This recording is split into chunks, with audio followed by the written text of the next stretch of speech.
এক ভদ্রলোক তার 24 বছর বয়সী মেয়েকে নিয়ে ট্রেন করে কোথাও যাচ্ছিলেন।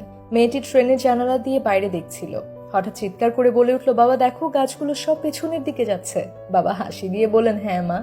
পাশের সিটে বসা এক জুটি মেয়েটির এমন বাচ্চা সুলভ আচরণ লক্ষ্য করছিল। এমন সময় মেয়েটি আবার চেঁচিয়ে বলল, বাবা দেখো, মেঘগুলো আমাদের সাথে দৌড়াচ্ছে। জুটিটি আর নীরব থাকতে পারলেন না। বিরক্তিকর দৃষ্টিতে বৃদ্ধ বাবাকে বলে ফেললেন, আপনার মেয়ের যথেষ্ট বয়স হয়েছে, কিন্তু বুদ্ধির বিকাশ হয়নি, ওকে ভালো ডাক্তার দেখাচ্ছেন না কেন?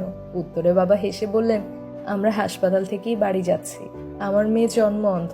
ওর চোখের অপারেশন হওয়ার পর আজই সে জীবনে প্রথমবার চোখে দেখতে পাচ্ছে। কথাটি বলার সময় তার চোখ বেয়ে আনন্দের অশ্রু গড়িয়ে পড়তে লাগলো। বন্ধুরা, পৃথিবীতে প্রতিটি মানুষের একটি গল্প থাকে। আপনি যেটা পেয়ে গেছেন অন্যের কাছে সেটা স্বপ্নও হতে পারে। তাই কারো সম্পর্কে না জেনে মন্তব্য করবেন না।